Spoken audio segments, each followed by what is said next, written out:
The corridors of the starship were silent at midnight.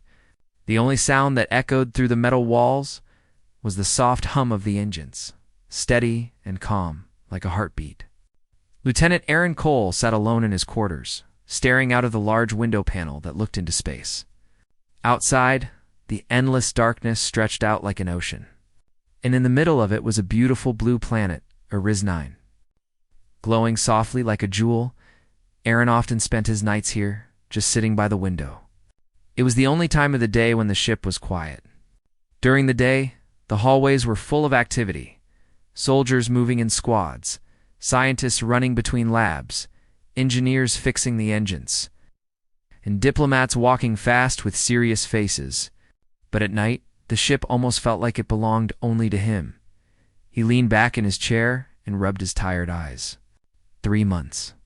That was how long he had been stationed on this mission. A diplomatic and security assignment between the human fleet and the Erisians. The humans had entered into an alliance with the Erisians not long ago. It was still new, still fragile. It's like thin glass that could break if not handled carefully. Aaron was a soldier, but his job was not to fight here. His job was to guard, to observe, to protect the small peace they were trying to build. He had seen many wars in his lifetime, and the idea of peace between two very different species fascinated him. The Erisians were quiet and calm, but also secretive. They had strong technology, advanced science, and strange energy shields that made them look almost like glowing figures when they walked among the humans. They never removed those shields in front of anyone. Aaron respected them, but could not help feeling that a huge invisible wall stood between their two peoples as he sat there thinking. The lights in his room were dim, set to night mode. His room was simple. A single bed, a small table, a chair, and a screen on the wall that could display anything from ship data to news from Earth. The silence was peaceful. But then, something unexpected happened. The door to his room opened. It made a soft, quiet hiss, but in the stillness of midnight, that sound felt loud. Aaron turned quickly. He wasn't expecting anyone. All officers were supposed to be asleep or on duty at their assigned posts. In the doorway stood a figure. She stepped in slowly, her movement calm but filled with meaning. It was Lyra. Aaron's heart jumped slightly. Lyra was not just anyone. She was an Erisian envoy, a representative of her people. Tall, graceful, and always wrapped in a shimmering layer of energy that made her look untouchable. Her skin had a pale silver glow, and her long, soft hair floated gently around her head. She usually walked like someone who carried a heavy but noble purpose. But tonight was different. Tonight, she wasn't wearing her shimmering shield. The silver light that always surrounded her was gone. She stood in the doorway like any other person, her figure outlined softly by the dim corridor lights behind her. For the first time, Aaron saw her as she truly was, not as a glowing envoy, but as a living being. Lyra, Aaron said quietly, unsure if he was imagining her. She didn't answer immediately. She simply stepped into the room and let the door slide shut behind her. The soft hiss of the door closing echoed like a whisper. Lyra's eyes met his. They were a soft shade of silver, calm but deep, and tonight they carried something he had never seen in them before. Not authority, not coldness. Something. Human. "I hope I did not disturb you," she said in a soft voice. Her accent was light but clear.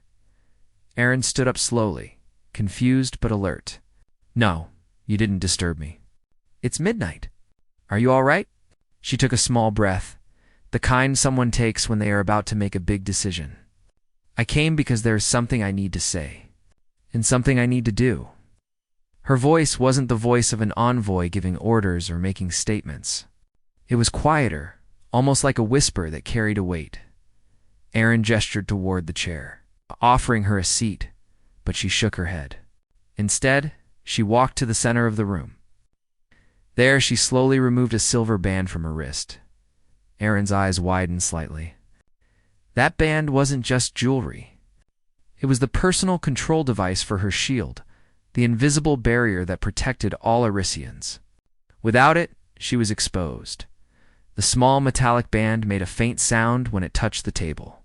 In that simple motion, Aaron understood something huge had happened. Lyra had just lowered every shield she had. Her people never did that. It wasn't just technology to them. It was part of their identity. They didn't allow themselves to be vulnerable in front of others. Yet here she was, in his room, at midnight, standing without the glowing armor. Aaron didn't move. He didn't want to break the fragile moment. "Why are you here?" he asked softly. "Because walls cannot protect us forever," she whispered. He blinked. "What do you mean?" She looked around his room for a moment, as if making sure they were truly alone. Her hands were slightly tense, and Aaron could tell this wasn't easy for her. "My people have always built walls," she continued. "Energy shields, rules, distance. We do not show what is inside us. We believe it keeps us safe. But safety is not the same as peace." Aaron listened carefully. She was speaking with a kind of honesty that he had never heard from any Arisian. "We trust your alliance," she said, "but we do not trust your hearts, and you do not trust ours. We are together, but apart." Aaron nodded slowly. That was true. Lyra looked down at her hands. "I am not here as an envoy tonight. I am here as Lyra." The way she said her name sounded different from the way diplomats introduced themselves. It wasn't official. It was personal. She raised her head again and looked at him. "Something is coming, Aaron. Something old. Something powerful. We call it the Silence Beyond. It destroyed our outer colonies, and we kept this truth hidden behind walls of silence. But I cannot hide anymore. If we face it alone, we will fall. And if you face it without knowing, you will too." Her voice was steady now, though her hands still trembled slightly. She was showing him everything: fear, honesty, hope. Aaron felt the weight of her words. "Why are you telling me this now? Why me?" Lyra took another step closer. The air between them felt different, heavier, as if the ship itself was listening. "Because I trust you," she said simply. "And I want to trust someone, not just an alliance written on paper." For a moment, Aaron didn't know what to say. Trust between species was rare, especially at this level. He saw how exposed she was. Without her shield, she wasn't the glowing envoy. She was a person standing in someone else's room, hoping they wouldn't turn her away. Aaron's voice softened. "I'll listen. Whatever it is, you can tell me." Lyra nodded, a small, almost grateful movement. She walked toward the table where the silver band lay, and beside it, she placed a small crystal sphere she had carried with her. It began to glow faintly, casting soft blue light on the walls. The light revealed a trembling shimmer in her eyes. She was holding back emotions. "A world built shields for thousands of years," she whispered. "We thought if no one saw us, no one could hurt us. But we forgot that hiding also means no one can help us." Aaron leaned forward slightly. Lyra looked at the small glowing sphere and pressed her palm against it. A map appeared in the air above the table, a projection of stars, glowing lines connecting systems. And then, slowly, one by one, those lines started to disappear. Consumed by a moving black shape, Aaron's chest tightened. He had seen many star maps, but this was not like anything else. The darkness was alive. It moved slowly, swallowing systems like a growing shadow. "What is that?" he whispered. Lyra's voice was quiet but firm. "The Silence Beyond. It is older than both our peoples. It does not speak. It does not negotiate. It simply grows. Our shields kept us safe for a time, but not forever. Our outer colonies are gone. Millions lost. We told no one. We thought we could face it alone. But it is moving toward this sector now." Aaron stared at the projection. He could almost feel the weight of it pressing down on him. Lyra lowered her hand, and the projection disappeared, leaving the room in silence again. She looked at him, and her eyes were no longer calm. They were full of something raw, fear, but also hope. "I came to your room because if I say this in the council chamber, they will not listen," she said. "But you see people, not just rules. If I lower my walls here, maybe you will lower yours too." Aaron didn't answer immediately. He looked at her not as an alien, but but as someone who had carried a heavy truth alone for too long. "Lyra," he said slowly, "why me? Why not the captain or the admirals?" "Because they see rank," she said softly. "You see people?" That simple answer hit him deeper than he expected. Lyra moved closer, her steps quiet on the metal floor. She stopped just a few steps away from him. No barrier, no shield, no cold diplomatic distance. She looked him in the eyes and said, "This is not just about war. This is about trust. If we build walls higher, the silence will devour us separately. But if we break the walls, maybe we can stand together." Aaron's throat tightened. He felt the weight of the midnight moment. He had been trained to think of strategy, duty, and survival. But standing here looking at Lyra, he realized something deeper. The future of two civilizations might depend on trust born in a quiet room at midnight. He took a slow step toward her, careful not to frighten her. "Then let's talk," he said softly. Her lips curved slightly, not quite a smile, but a small sign of relief. "Then listen," she said. She sat down slowly this time, not because she needed comfort, boo. The next day on the starship Aurora dawn began like any other. The long white corridors were filled with the quiet sound of boots against the floor, the hum of doors opening and closing, and the low voices of crew members exchanging updates. But for Lieutenant Aaron Cole, everything felt different now. He walked through the halls with the same calm face he always wore. But inside, he carried the weight of what Lyra had told him the night before. The image of that growing black shadow from her crystal sphere haunted his mind like an echo that refused to fade. The silence beyond. Even the name itself felt heavy. He passed soldiers, officers, and engineers, all busy with their routines. No one else knew what was coming. No one else knew that something vast and ancient was moving through space, closer with every hour. And no one else knew that an Arisian envoy had chosen to trust a human soldier over her. Own Council. Aaron entered the main operations room, where giant holographic screens displayed navigational data. Commander Shaw stood near the center console, talking to two other officers. Shaw was a strong man in his 50s, with sharp eyes and a voice that could cut through chaos. He trusted Aaron, but he also followed the rules like they were carved in stone. "Morning," Lieutenant Shaw said, not looking up from the map. "Morning," Sir Aaron replied, standing at attention. "We'll be meeting with the Arisian Council this afternoon." "The captain wants everything perfect," Shaw said. Apparently, the council is refusing to share some classified data again. Same song as always. Aaron's chest tightened. He thought of what Lyra had told him. "They're hiding because they're afraid." Shaw continued, "Keep an eye on their envoy. The one named Lyra. She's different. Quiet, but she notices everything. Don't let anything slip during negotiations." Aaron nodded, keeping his voice even. "Understood, sir." But inside, his mind was already racing. Lyra had risked everything by telling him the truth last night. She didn't want more walls. She wanted trust. If the council continued to hide the silence beyond, humanity would walk blindly into danger. By the time the meeting began, the large council chamber on Deck 4 was glowing with pale light. Half of the room was human officers and diplomats in dark blue uniforms, and the other half was filled with tall, elegant Arisians wrapped in their shimmering shields. Their figures glowed softly, making them look like living statues made of light. Only one Arisian stood without her shield. Lyra, Aaron noticed immediately. He was standing at the side of the room as security detail, but his eyes kept going back to her. She stood straight, her pale silver hair floating gently in the air, her hands folded calmly in front of her. Her people glanced at her with obvious surprise. Arisians never removed their shields during meetings. But Lyra had. Captain Ross, the human commanding officer, spoke first. "We appreciate the continued cooperation between our two peoples," he said politely.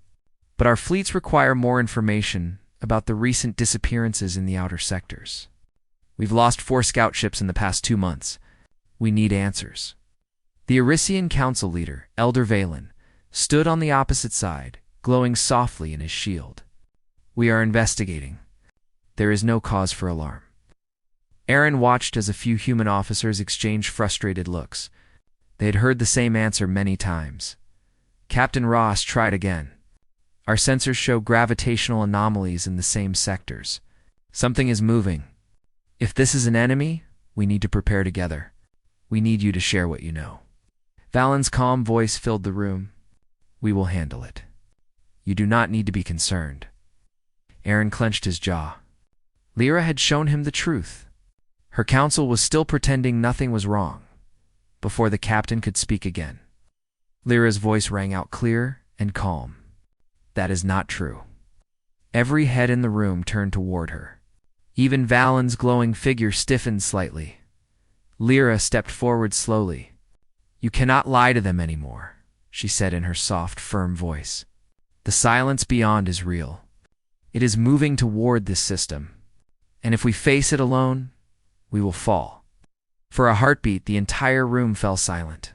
Captain Ross's eyes narrowed slightly. The silence beyond? He repeated slowly. Aaron saw Valen turn toward her, his glow sharpening like a blade.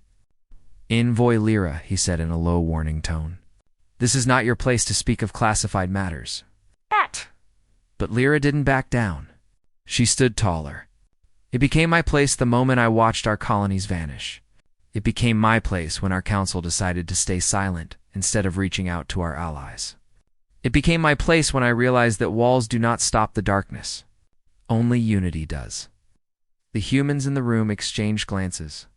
Some were confused, some alarmed. Captain Ross said carefully, "What are you talking about?" Lyra lifted a small, glowing sphere from her sleeve, the same one she had brought to Aaron's room. She placed it on the table. It projected the star map in the air again, showing the swirling black shadow creeping across the galaxy. Aaron saw several human officers lean forward in shock. Even the captain took a small step closer. This, Lyra said, we call it the silence beyond. It consumed our outer worlds. We tried to hold it back alone. We built walls. We built stronger shields. But the silence does not care about walls. It grows. And it is coming here. The map shifted, zooming in closer. The shadow's path led straight toward their sector. For the first time in years. Captain Ross looked truly speechless. You've known about this the entire time? He asked Valen. The Arisian elder did not answer. His shield shimmered like a storm cloud. You've been hiding it, Ross continued, his voice sharpening. You let us send ships into a death zone without telling us what's out there? Valen's voice was slow and controlled. We did what we believed was best for the protection of both our people. Lyra turned toward him. No, you did what was best for hiding your fear. The room held its breath. Aaron had never seen anyone speak to their elder like that. Lyra had just broken the greatest barrier of her people, the silence of obedience. Elder Valen looked at her for a long moment. You have crossed a line, he said finally. She lifted her chin. Then let me cross it fully. Humanity deserves the truth. They are not just our allies, they are our partners. If we fall, they fall with us.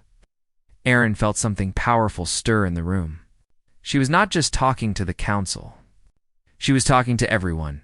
Captain Ross stepped closer to the table. His voice was calm but firm. We need to prepare. If what you're showing is true, this isn't just your enemy. It's ours too. We fight together. Or we get destroyed separately. Hours later, the starship was a storm of movement. Plans were being made. Reports were flying. Officers were shouting orders. For the first time since the alliance began, the two fleets were preparing as one. But not everyone agreed. Aaron found Lyra standing in the observation deck, looking out at the stars. Her silver hair floated softly around her, and her shield was still off. She had not put it back on since the meeting. Her people had looked at her with shock and anger, but she hadn't flinched.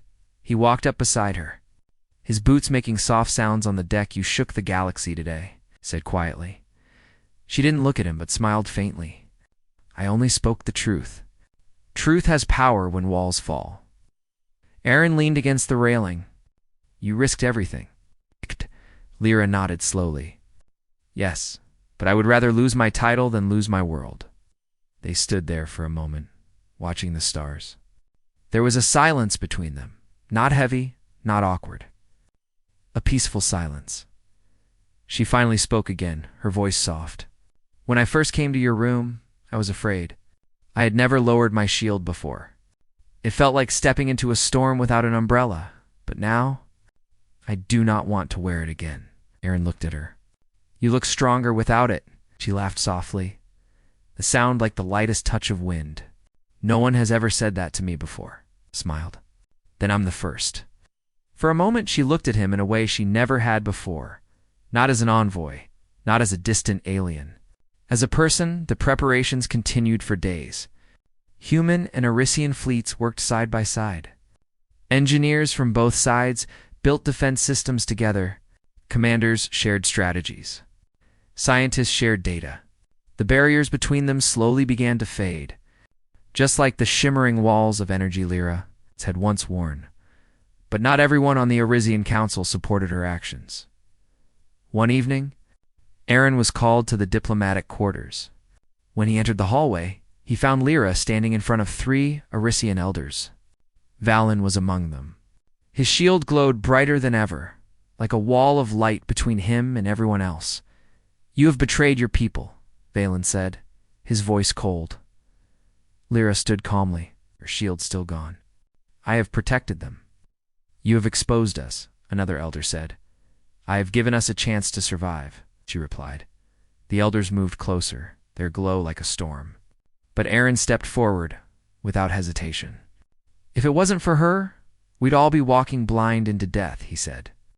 She didn't betray anyone. She saved us. The elders looked at him sharply, as if a human soldier had no right to speak in their matters. But Lyra didn't step back.